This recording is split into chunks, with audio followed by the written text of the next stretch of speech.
Welcome everyone to another episode of Dropkick, where we take apart 5 hours of WWE programming and combine it all into one. Here are your hosts, as always, Darren and myself, DoubleC. Now, this is not really my, enthusiastic kind of intro because of what happened. Yeah.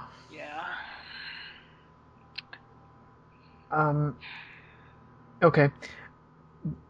Now, for those who have heard on Raw, color commentator Jerry the King Lawler had a heart attack on air in the middle of a match.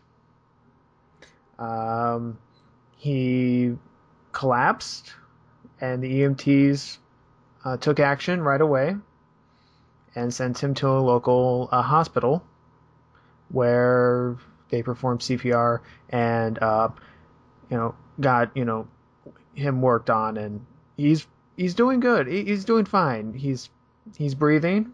His heart's beating on his own, and he's responsive. He's sedated, and he went into surgery with that little balloon thing to get out the thing. Yeah. I'm not a doctor. Neither of us are. But we do wish him the best. Yes. As all of us do. We might pick fun of him. We might make comments that he shouldn't do what he should do, but in the end, we don't want anything bad to happen to him. Yeah, that is true. We do riff, we do make fun, but that's because that's out of respect, really, because we hurt because we love. Yeah, well, we love the industry, even though we, go off the deep end sometimes. Yeah. So our prayers go out to Jerry right now. Mm-hmm. I hope the King gets better. Yeah. Now, okay, so we do have a show to do. Show must go on. Which I'm actually surprised how well they actually did go on Raw when that happened. They didn't do the commentary. They did it out of respect, and I think that was probably the most professional thing they could have done. Mm-hmm. It does show that the company knows how to be a professional. Knows the professional in professional wrestling.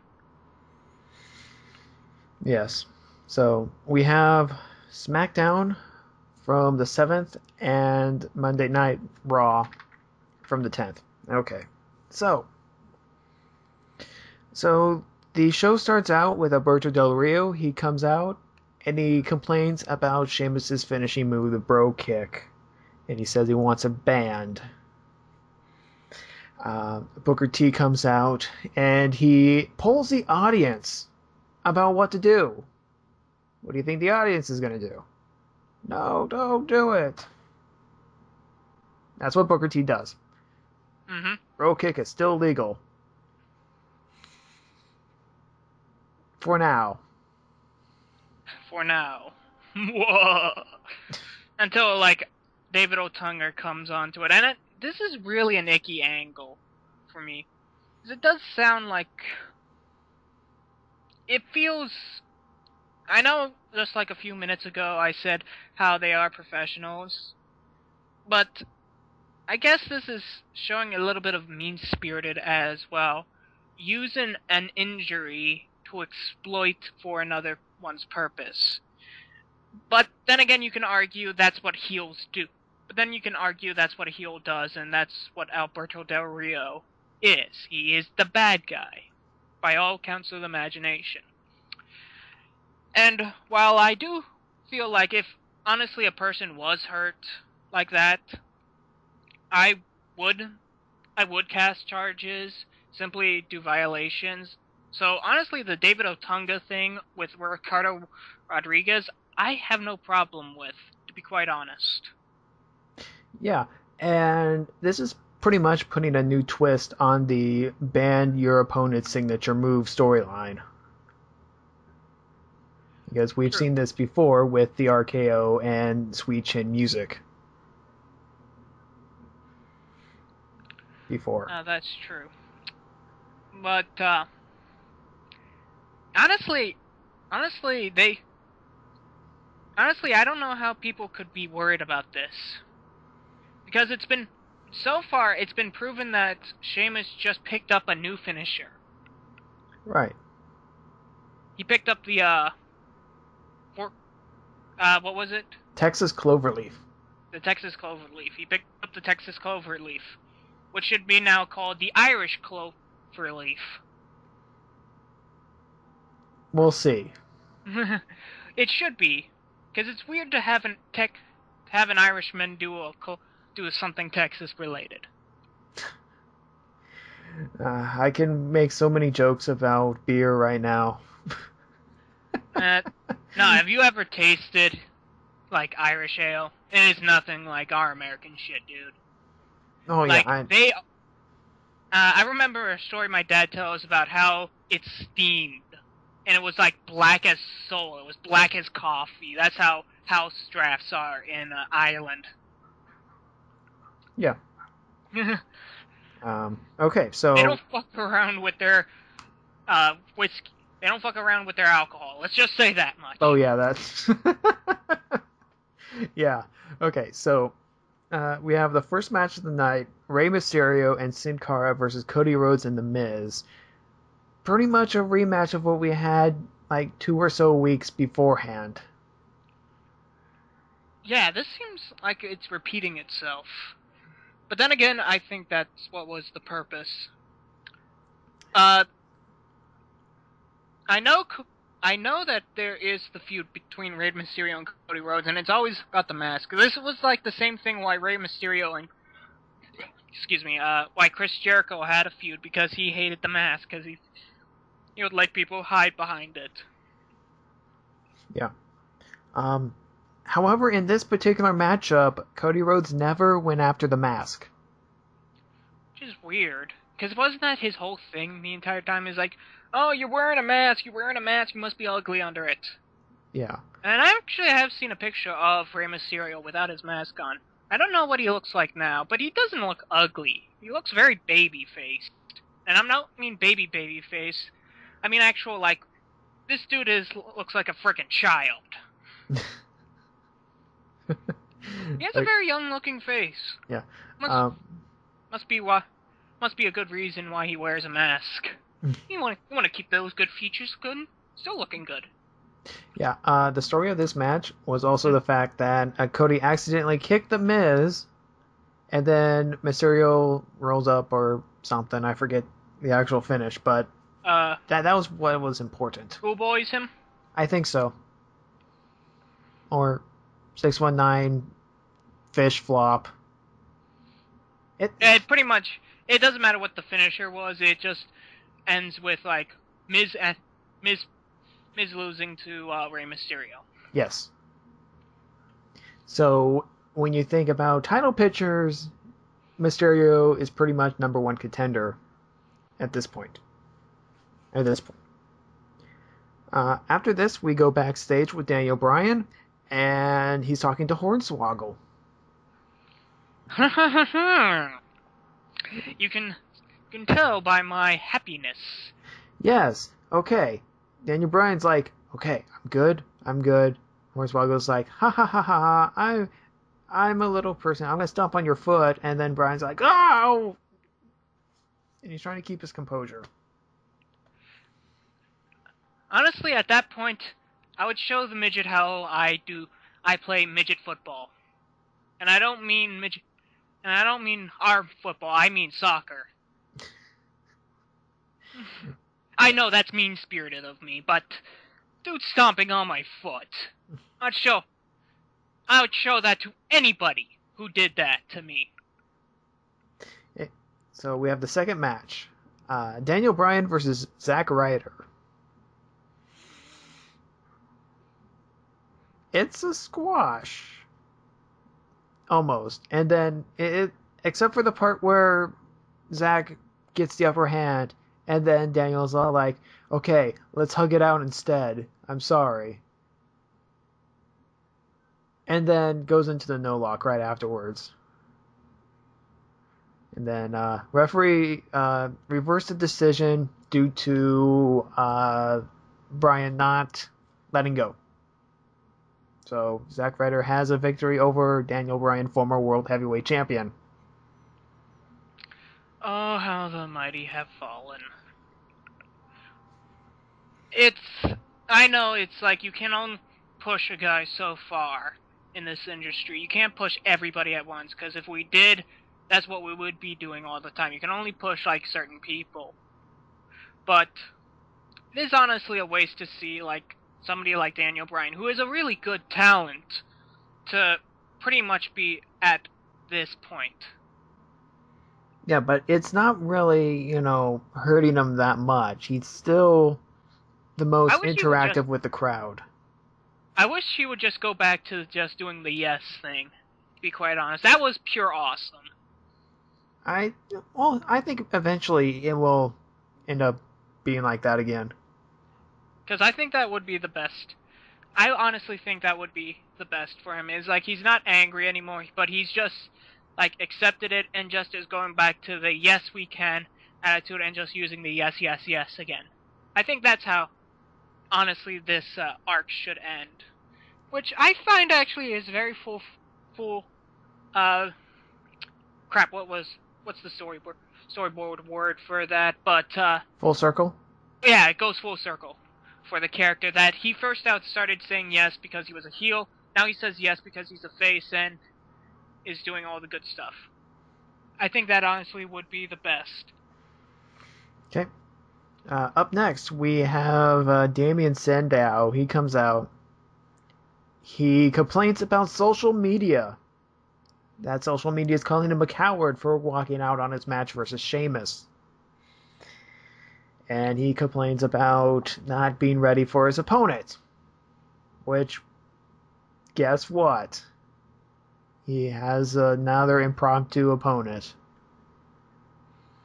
It's Randy Orton. Gee, I wonder how this is gonna end. Pretty much the same way I did last week. Except for the fact that Sandow goes outside the ring several times, trying to get away, catch his breath, and then eventually, after some fighting, he just runs away. Orton wins by countout. I know the whole intellectual thing is kind of a stupid angle to work with in an industry that's full of literal meat bags. But, having the supposed smart guy run away just feels, stereotypical, if you get my understanding. It doesn't feel quite right. Yeah, it really doesn't. Honestly, I think they should just let him off for a little bit, let him work on more technique things, so that he could do the intellectual thing, but show he's more technique than anything else. Right. Or the fact that they can just continue on with the whole martyr thing and not get his ass beat every single week. No, they'll never do that. That angle just doesn't work. Yeah, that makes too much sense. Yeah, I mean, when has ever WWE made too much sense? There's a punchline here, but I can't seem to get it out. I think we should just move on to the next event. Indeed. Okay, we go backstage where Booker T and David Otunga, looks at X-rays about the bro kick. They look at X-rays. It is fascinating stuff. Okay. And to be quite honest, like I said before, I honestly am on Otunga's side on this one. Because it makes logical sense. Yeah. I know this sounds like me arguing with the guy who spills hot coffee on him and then sues the guy for having hot coffee. But, I know that this is a wrestling industry and there are liabilities. I'm pretty sure in the contract there are liabilities of injury. beyond a shadow of a doubt. But it still feels right. It still kind of feels right that he should do this. I don't know if that makes me a bad person, but... Shades of Grey. I'm going with that. I'm going with 50 Shades of Grey, if you don't mind. Okay. That's how I comfort myself. Okay. Up next, we have the Usos versus Primetime Players versus Primo and Epico for the #1 contendership to the tag team titles. Kind of. The Primetime Players thing, I'm guessing they win this match, because I remember on Raw they say that... millions of dollars. Oh, God. Actually, that was kind of funny. I love that. I love that is actually millions of dollars thing. That is kind of a catchy thing. That is a catchy tone. And them hamming it up in the background of Raw was actually pretty funny, I will admit. Okay. So after a pretty good triple threat, Primetime Players do indeed win. And I wrote here, R-Truth is dumbfounded. R-Truth is dumbfounded. Is it as good as his cross-eyed look? Or Jack Swagger's dumbfounded look? For all of you who remember that little image of beauty. Yes. Now let's go on to something a little bit more interesting. Wade Barrett comes back. Wade Barrett, and he's taking on Yoshitatsu. I wonder what's going to happen. It's going to be a squash. He has a new finisher. He's not using Wasteland anymore. Oh, thank God. That actually... I'm one of the people who thinks that move sucks as a finisher. Well, then get a load of this. His new finisher is he whips someone out and then back to him and then elbows him in the face.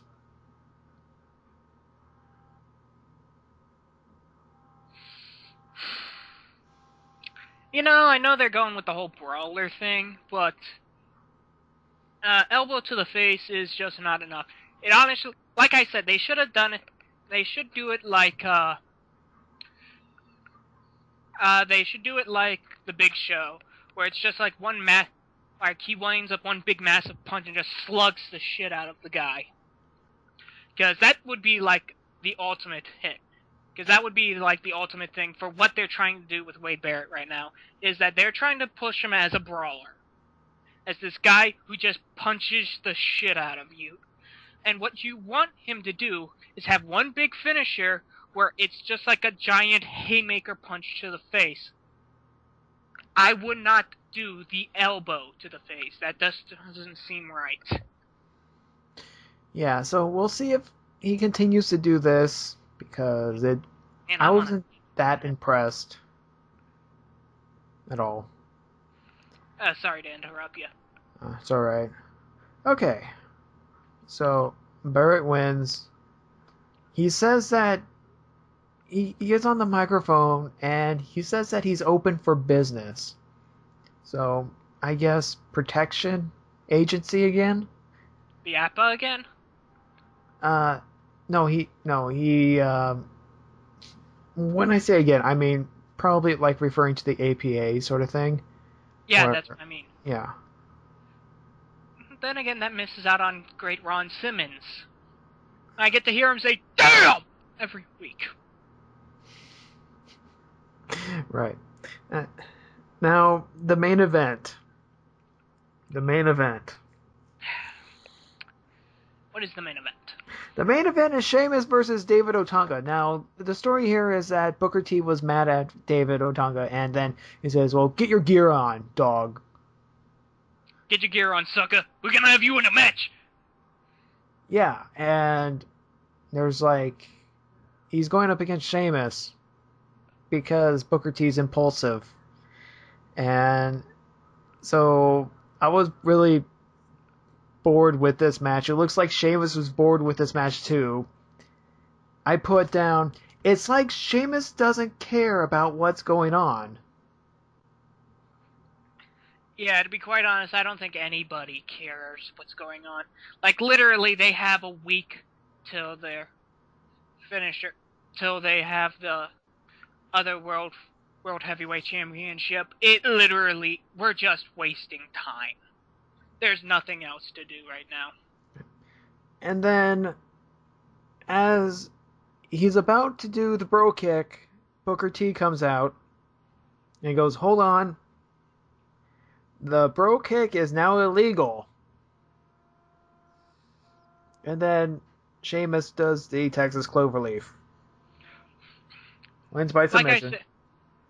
Like I said, honestly, this would have a little bit more drama if we didn't know he could do a Texas Cloverleaf. That's where this fails miserably. That we already seen his other finisher. We cannot worry about the bro kick anymore, because he'll say, alright fella, I'll just put you in a cloverleaf. Okay. Yeah. So that was SmackDown. Other interesting note that happened that I forgot to mention was there was a backstage segment where Dolph Ziggler wants to take on Randy Orton. Teddy Long was there. He's like, "I can't make matches, playa." And he goes, "But I will advise Booker T on it, playa." So wait a minute. Didn't he make a match last week? Yeah, he did. Consistency? What the fuck is that? Yeah. We'll see more of it on Raw. On Raw. Okay. So this was held, Monday Night Raw was held in Montreal.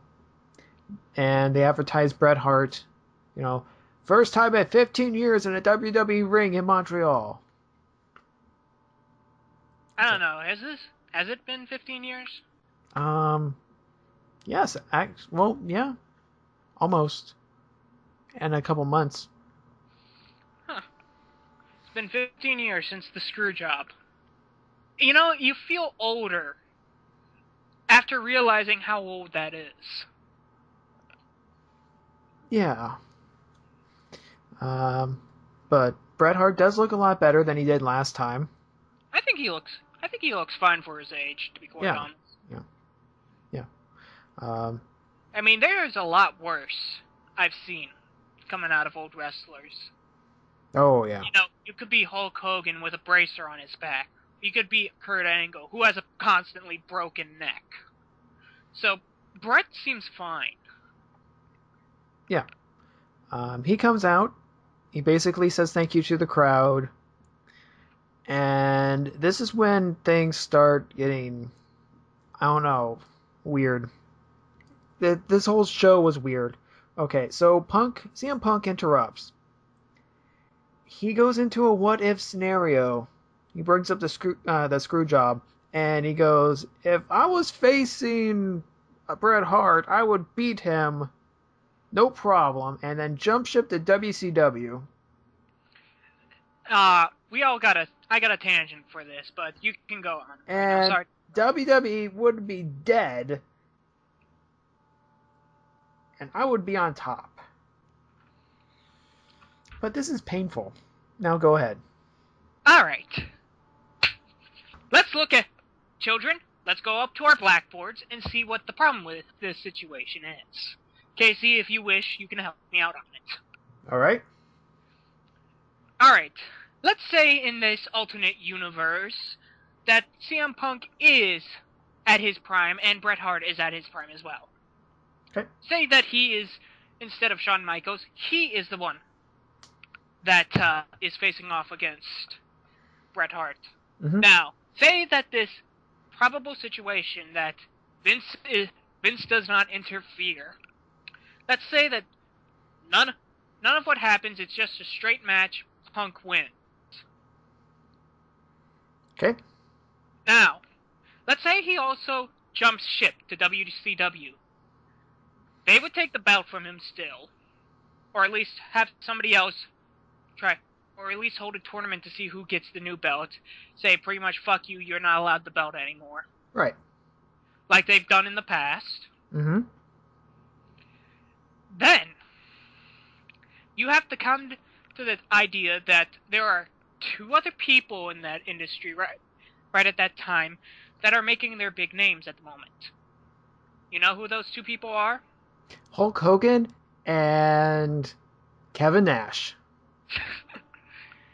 If you're in WCW, you are Screwed. Yes. Anyways, at that time, that's when Stone Cold Steve Austin and The Rock started to form themselves out. Mm-hmm.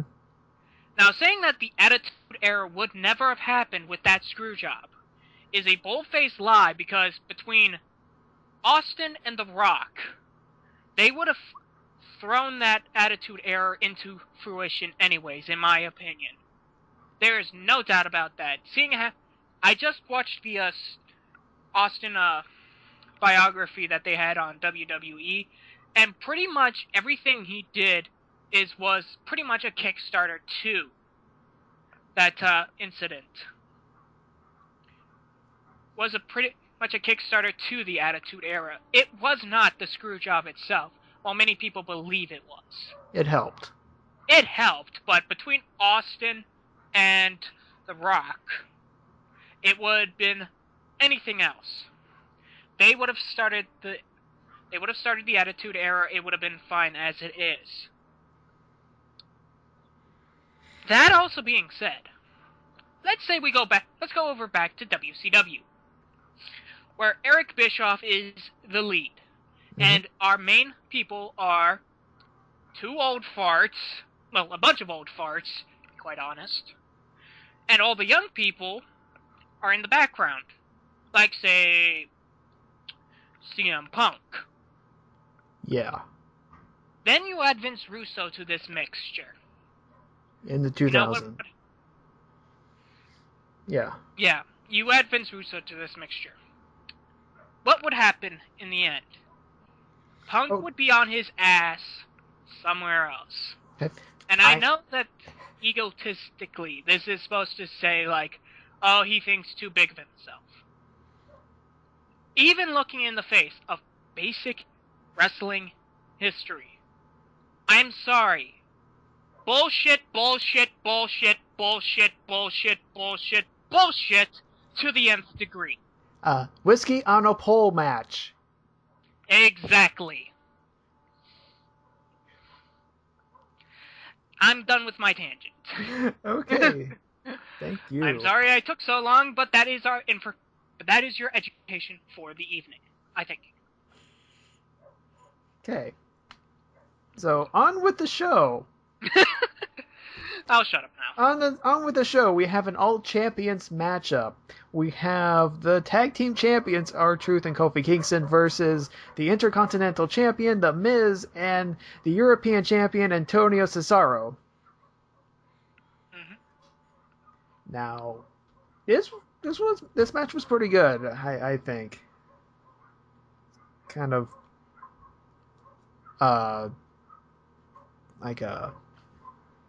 yeah. It was I'd say it was a basic match. Mm-hmm. Basic tag team match, which basic tag team matches are good, but with R-Truth and Kofi Kingston, honestly, I think those two work good together, and they have good style. Kofi is the aerialist. R-Truth knows how to do technical things. He has a bit of aerial to him, but he's not much. But he's much more grounded. They work off each other perfectly. Yeah. Yeah, I agree. Let's see. There is a vignette afterwards. It's like a closed door litigation, disbobulation, ba. The stuff with Sheamus right now. Yeah, and how I loved that they tried to make this look so dramatic. Yeah, and they got techniques down, but they got the camera work down. I'll give them that. But what they're shooting was not dramatic at all. Mm-hmm. Yeah, and it ain't no help to Sheamus.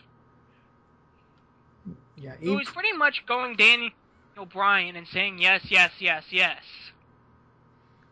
Yeah, this segment really confused me because, he's trying to defend himself and yet he's not, and he's openly sabotaging himself at the same time.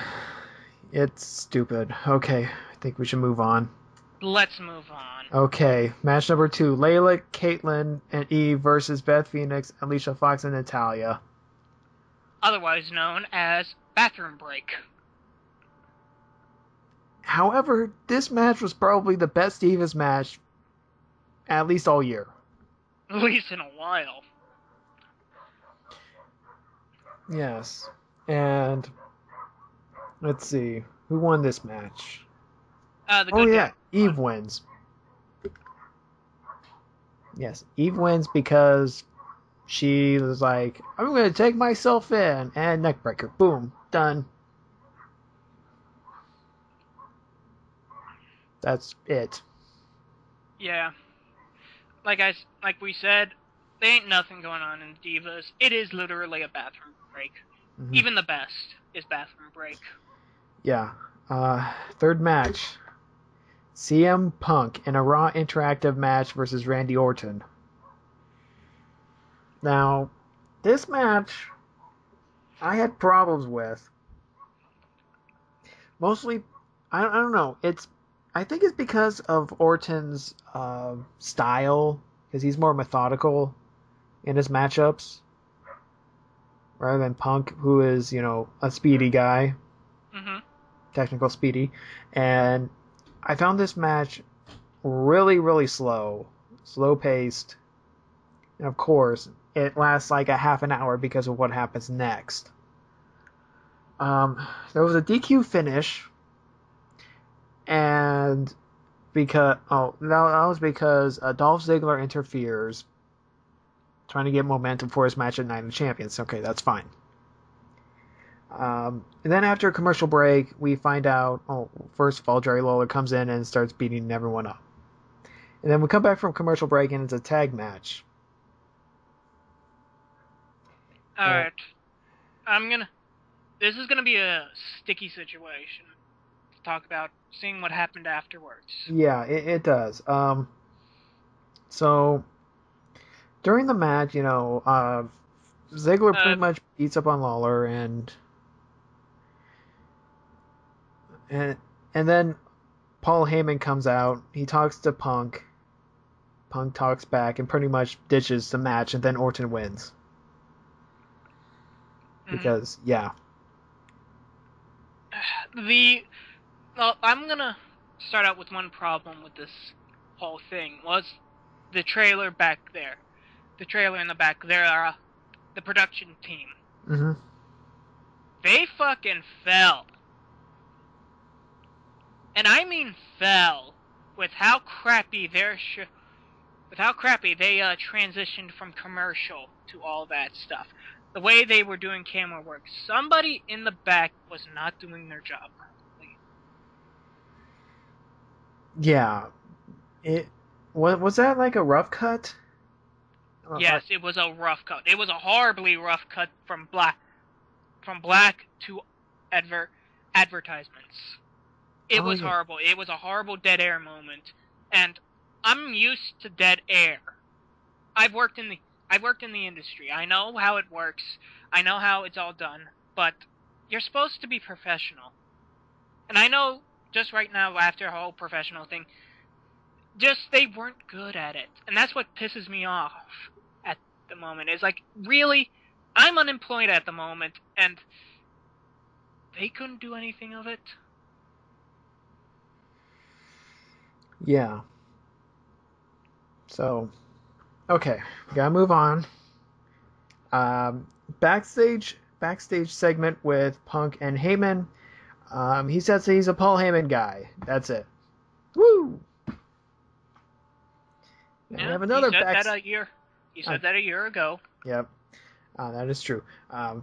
Next, we have another backstage segment with Kane and Daniel Bryan. They go, I thought you wanted me here. You were going to say something to me. You were going to say something to me. And then Dr. Shelby comes out. I actually wrote down the name this time. And he goes, I called you both here because I have an idea. You're going to have to trust each other in the only way we can in the wrestling business. You know what that means. It was my pick for last week. It's a tag match. Which should have happened, but no. Hug it out. Because we're snarky little bastards. Right. So, next up we have Heath Slater versus Ryback. Woo.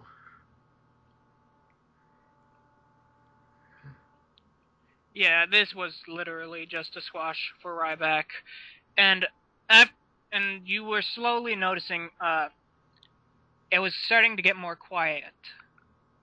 Yeah, it was. We'll get to that in a second, because first we have another backstage segment. Primetime Players and AJ, where Primetime Players will go, millions of dollars, millions of dollars, millions of dollars. I love that. That is good. It's a silly catchphrase, but it works with what they're trying to pull off. Yeah, you can even do that in real life. Because, it's like, yeah, millions of dollars, millions of dollars, millions of dollars. I do yes thing all the time. Okay. So, with AJ says that they're not the number one contenders, even though that they won the number one contendership match. Because they haven't faced all the tag teams. They're going to face Daniel Bryan and Kane for the real number one contendership match. And I do have to agree with their assessment. You crazy fool. Millions of dollars. Millions of dollars. Okay. Okay, now here we go. Primetime Players versus Kane and Daniel Bryan. This is the match where everything went to hell. I mean, the match itself was good. Don't get me wrong. The match was good. Kane chokeslams Daniel Bryan onto Darren Young and picks up the victory, which was kind of hilarious. Way to use your teammate, I guess. Yeah. Problem is of what happened on the announcing side. Everything was going, just fine. And then, if you listen closely enough, Lawler would start, talking, but you couldn't really make it out. He was slurring his words. Pretty much the telltale sign of a seizure. And then, after a while, you would hear almost like a snore. It's like, where's that coming from? It's coming from the TV. It's coming from Lawler's headset. And this is the point where he collapsed. And Michael Cole was doing the best, trying to finish the match. You say whatever you want about Cole. He is a professional guy. I will give him that. His character is shit, in my opinion. He can be annoying at times. But the guy himself knows how to do his job well. Mm-hmm. And yeah. So they rush Lawler out there. Mm-hmm. Cole comes on screen. He looks hurt beyond all recognition, which I'm with him on this one. Right. Before that happens, there was another match, Alberto Del Rio versus Tyson Kidd, in a very short match. Tyson Kidd used the sharpshooter to the crowd, and Del Rio wins via submission. Okay. Back to Lawler. Before we do that, I actually want to comment on one thing. Okay. Pretty much he said, Sheamus, look at this, I beat this Canadian peasant. Now, if there is any other way to try to push a heel. It's to insult, in Canada, mind you, this is all in Canada, a member of the Hart family who just did the sharpshooter. You might as well just said Owen fell on the turnbuckle by... Owen falling on the turnbuckle was purposeful. And I'm not making a slight at Owen Hart's accident. That was a true accident. Let me get that out of the way. But let's put it any other way. There is no other way you could make Alberto push as a heel. Insult in Montreal, besides insulting a Hart. Let's put it there. They're royalty there. They're practically wrestling royalty. Yeah, they are wrestling royalty. However, Tyson, I hate to, correct you on this, but Tyson Kidd is not a Hart. He was in fact the last graduate of the Hart dungeon, but I count him as a Hart simply because he was the last of the Hart dungeon, and he's a friend of the family. All right then. Okay. And since Natalia's too busy with other stuff, and the other Hart is no longer with the business. Yeah. Okay. So, at this point, there's no more commentary. None. Which is weird. It's basically you're at a live event. This is, this is what you see at a live event. You obviously can't hear the commentary, and you're just watching, the video screen and, with the songs and. It's just weird. It's weird to me because I've never been to a live event. You should go. It's nuts. I don't. When I get the money. So we have a rematch from SmackDown: Sheamus versus David Otunga. This was another fast match because nobody cared.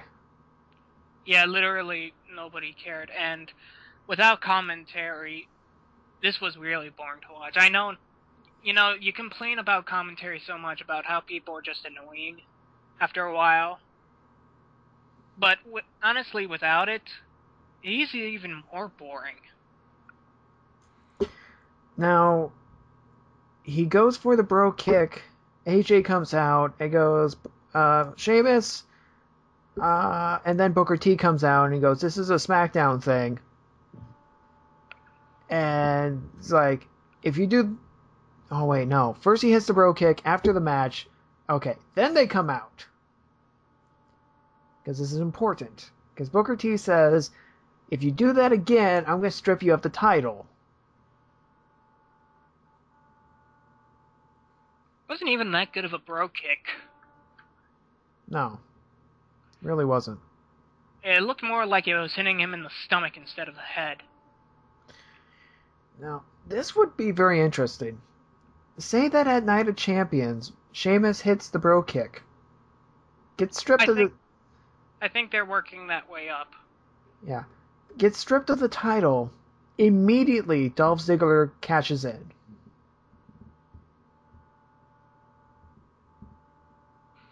Versus... And it would be just as ironic as he loses. Because I'm still waiting for that. Because honestly, to be quite honest, Ziggler has not earned the right to cash it in. Like, Miz was so much better with this, in my opinion, when he had the title. When he had the Money in the Bank. He was smart about it. But, they just wave it in your face and say, they constantly say, I'm gonna get the championship. I'm gonna get the championship. I'm gonna get the championship. It's right there. And I know they're probably and right now that would be the beautiful twist was that as much as he promoted himself working up to get that championship, he doesn't get it because of him fucking up.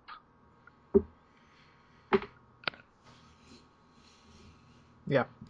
Okay, so up next we have a pre-taped segment that was uncomfortable to watch. Because, in quotes, Kane says, rotting corpse.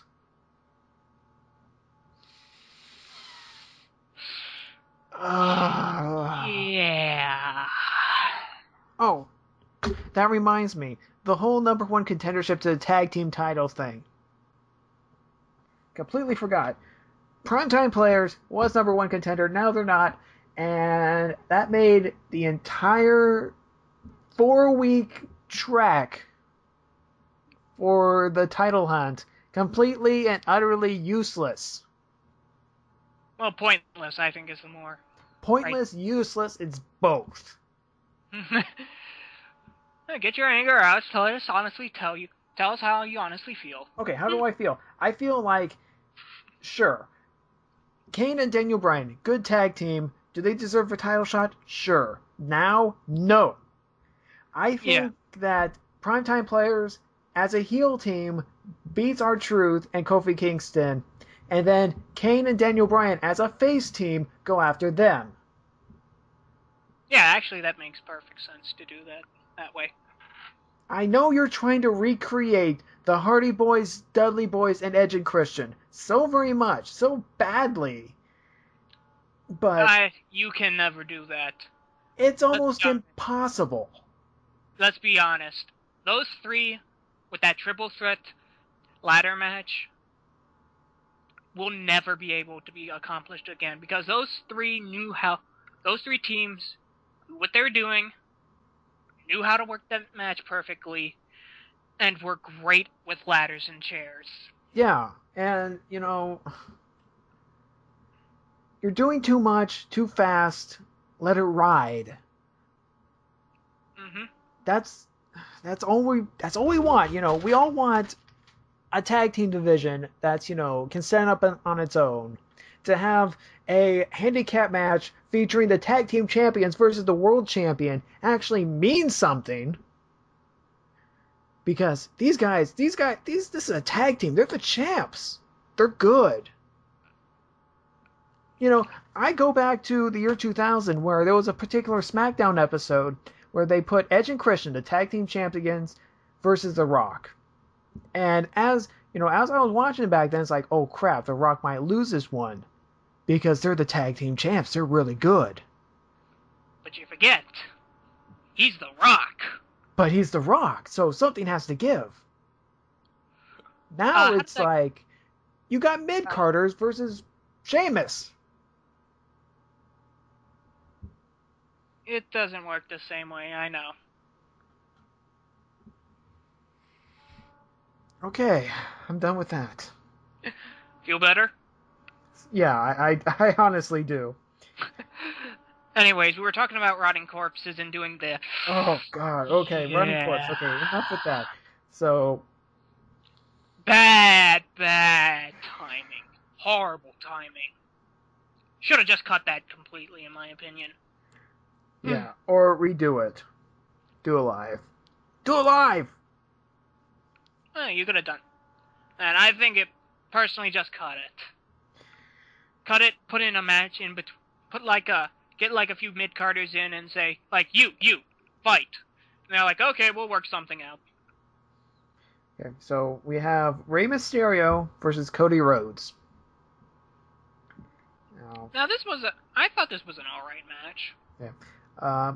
This is pretty much what you get at a live event, where the heel pretty much, tries to rile up the crowd.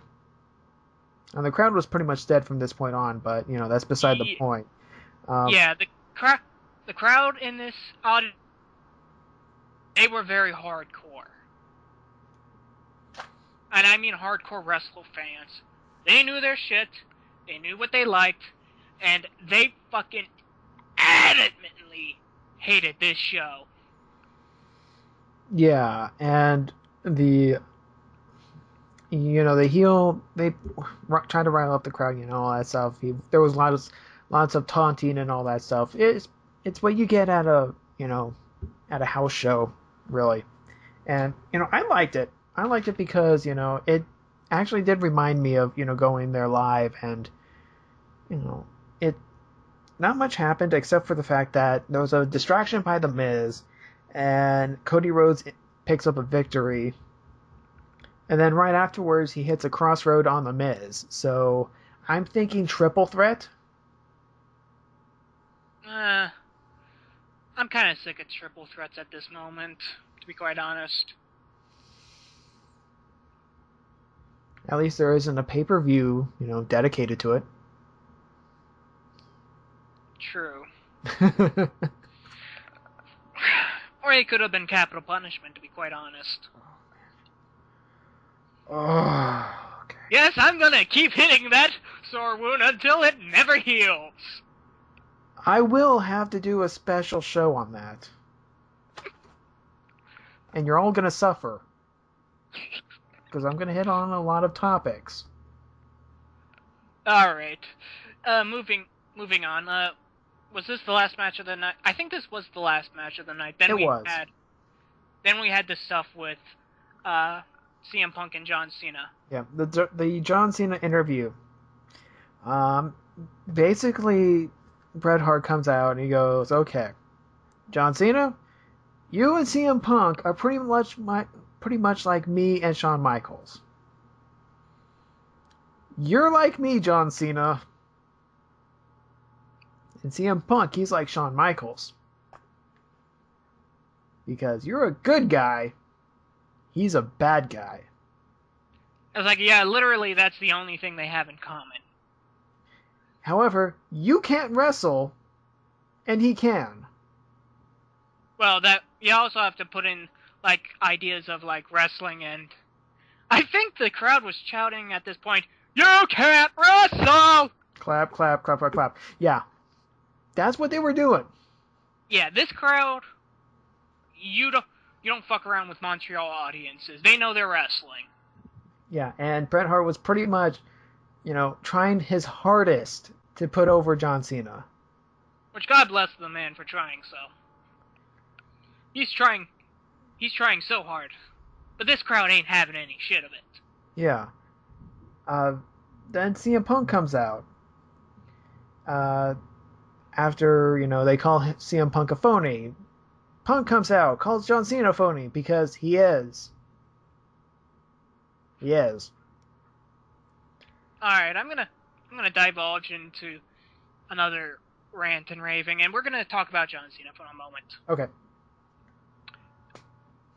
I find John Cena, quite honestly, like Hulk Hogan. The only thing he is better at is that he can do a dropkick.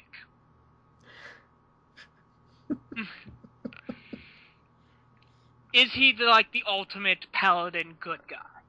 Yes. Is he the son of Krypton? Yes. But, you know what? So what? I think he's alright. It's not ludicrously bad, like some others were. Like, when they did with, Undertaker or The Game as face, it was ludicrously bad, in my opinion. And I know that probably only makes me, a minority. But, honestly, I find him like Hulk Hogan.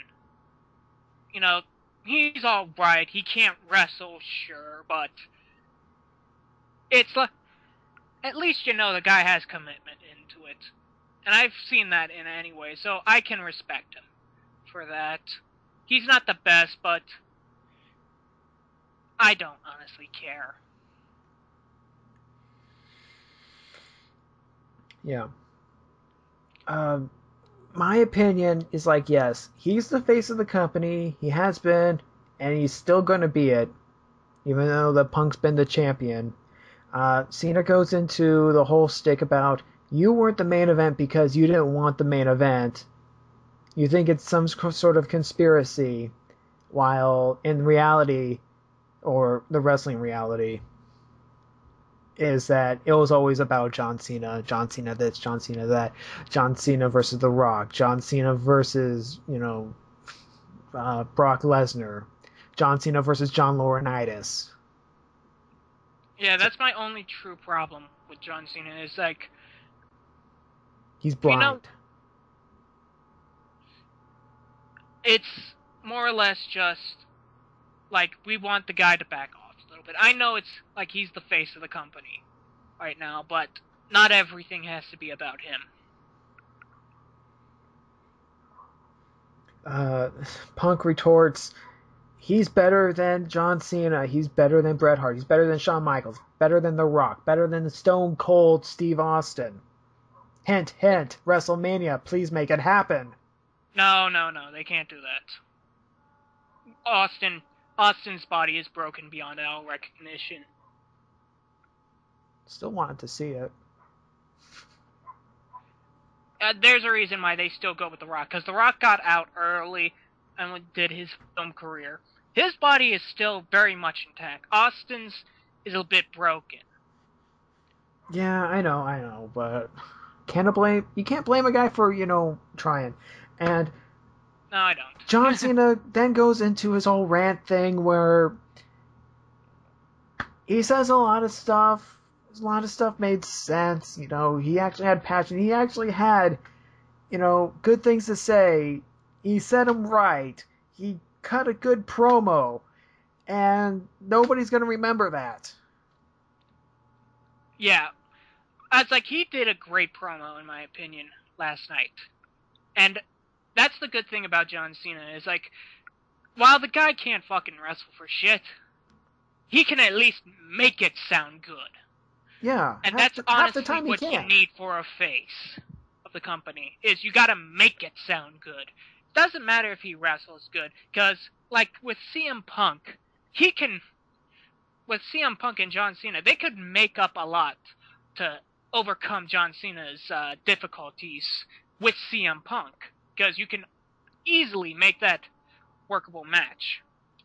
I think that's the same reason why I like the Rock versus Hogan and Rock versus Cena matches. Like, the other two guys, like The Rock in both of those, was able to help out the other two guys look good.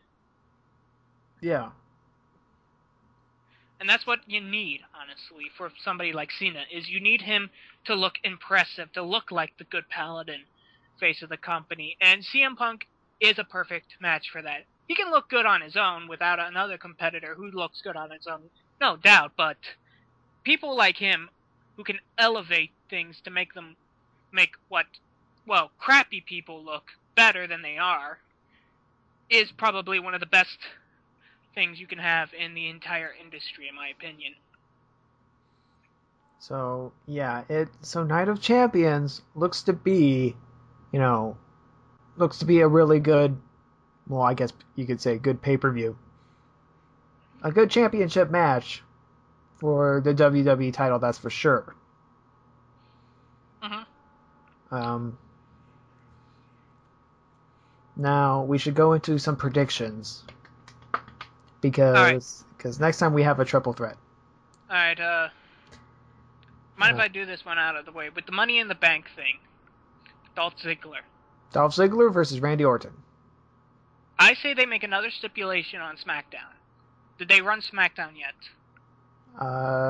They have not taped SmackDown yet. Alright. My guess, and this is purely guess, mind you, is that they're probably going to put one more stipulation in it. They're going to do the Chris Jericho conundrum. Is that these two are going to fight at Night of Champions for the Money in the Bank. Now, I think that would actually add for a good Raw, simply because, well, it promotes the idea that even though you have the Money in the Bank, you can still lose it. I think that promotes a good idea. Like, it's not like a guaranteed get-out-of-jail card. It's just a small way you can get to the championship faster. Mm-hmm. And I think that's a good way to illustrate it, instead of like a get-out-of-jail-free card. Right. Now, I can see this match going on first. Yes, that's most likely the first match for the night, for Night of Champions. Now, let's get into the actual Night of Champions. Alright, first match, Dolph Ziggler versus Randy Orton, with stipulation like I said. What's the next match? Okay, next match we have. Okay, let's just go down the list of titles. European Championship. This is going to be. There's going to be a battle royal before the pay-per-view to determine who gets to face Antonio Cesaro.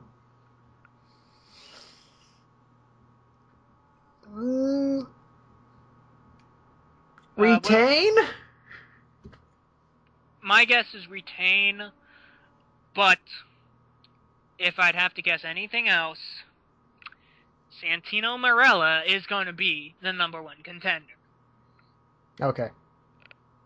That makes logical sense, in my opinion, of where they're going with this. Okay.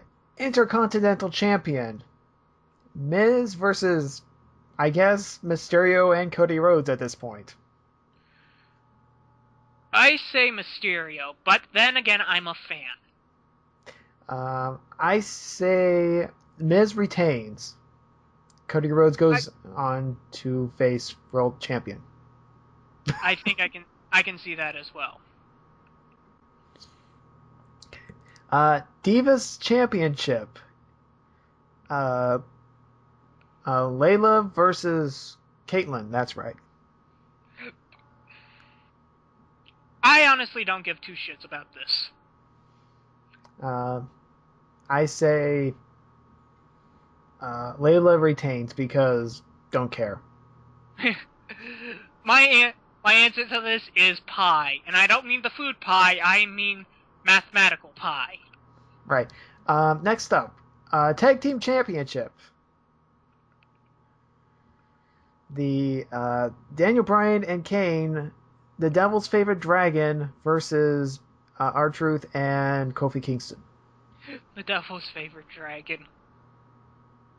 Actually, that is a good name for their team. You should be writing this script. Yeah, it was. I found that on Lulinks. Okay, so I see Kane and Daniel Bryan winning. Yeah, I pretty much see them retaining the title, and it literally is going to be this campaign of how these two oafs hate each other, but they work so well together. The odd couple. Yes, it's going to be an odd couple. World Heavyweight Championship. Sheamus versus Alberto Del Rio with the Bro Kick Band.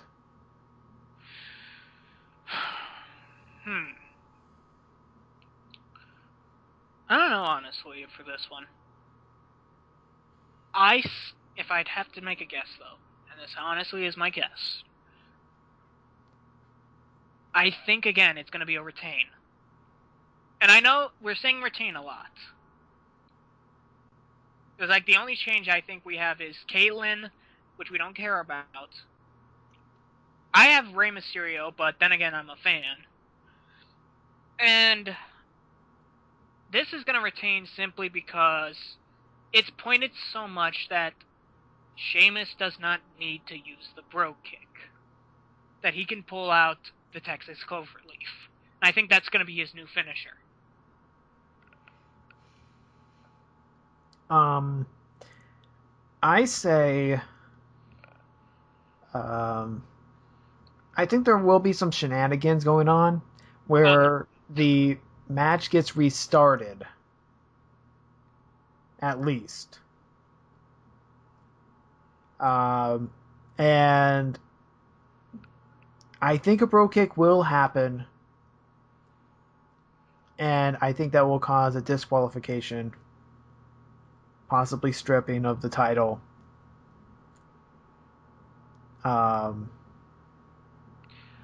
That's what I see. No champion. I say that it's going to be, if it goes that way, it's going to be disqualification. Then Ziggler's going to cash it in.